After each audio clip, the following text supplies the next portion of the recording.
অনেকে বলে ডক্টর মোহাম্মদ ইউনূস অন্ধের দেশে আয়না বিক্রি করতে আসছে। তো কথা হচ্ছে যে অন্ধের দেশে ডক্টর ইউনূস আয়না বিক্রি করবে কেন?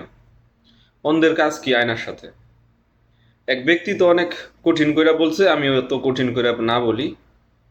কথা হচ্ছে যে অন্ধের দেশে যদি বিক্রি করতেই হয় তাহলে সাদা লাঠি বিক্রি করতে হবে।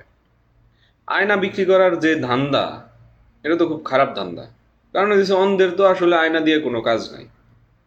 এখন কথা হইতেছে যে তার মার্কেটিং গুণে সে যদি আসলেই অন্ধের কাছে আয়না বিক্রি করতে পারে, তাহলে এটা হবে এক প্রকার ধান্দাবাজি। তো ধান্দাবাজিরে আসলে এত সাপোর্ট করার কিছু নাই। সে যদি আসলেই আয়না না বিক্রি করে যদি সাদা লাঠি বিক্রি করতো, তাইলে বুঝতাম যে না, ঠিক আছে। কারণ আসলে তো আমরা অন্ধ, তাই না? আমাদের জন্য সাদা লাঠি দরকার। রাস্তা কিভাবে পার হব, কেমনে সামনে আগাবো, সেই পথ দেখানো দরকার ছিল। তিনি আইসা আমাদের সামনে আয়না ধরে বসে আছেন। তা আমরা তো দেখতেছি না, আমাদের চেহারা আমরা দেখি না। তো আমরা মনে করি আমাদের চেহারা অনেক সুন্দর, ফুলের মতো পবিত্র। বাস্তবে হইতেছে যে আমরা তো অত ভালো মানুষ না। বাংলাদেশের মানুষ এত ভালো মানুষ না তো।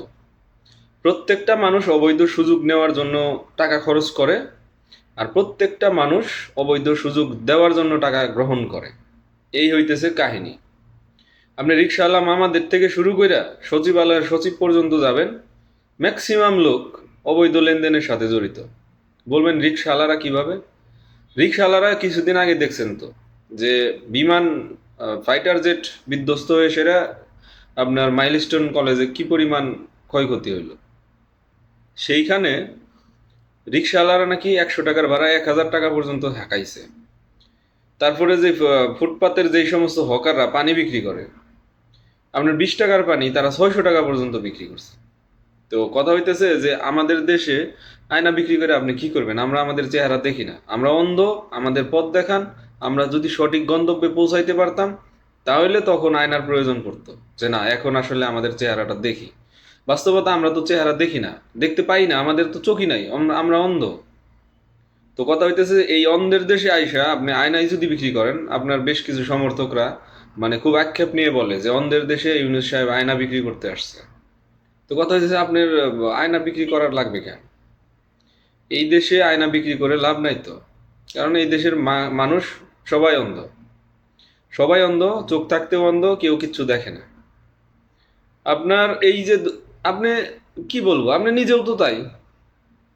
আপনি 1 বছর হইলো ক্ষমতা নিছেন, এখন পর্যন্ত এই যে যুদ্ধের বিমানের এই হাল হকিকত আপনি এটা নিয়ে কোনো চিন্তা ভাবনা করেন নাই।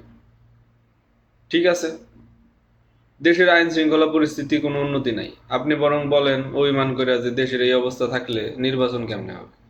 তো এই অবস্থার উন্নতির জন্য কি করছেন সেটা তো কইবেন। কিছুই তো করেন নাই। সংস্কার কমিটি একটা কইরা দিয়েছেন, হেতেরা খালি বৈশা বৈশা চা খায় বিস্কিট খায়, এই পর্যন্তই। এখন আবার দেখবেন যে অচিরেই মারামারি লাগবে সংস্কার কমিশনের ভিতরে। তো কথা হইতেছে যে সংস্কার কোথায়?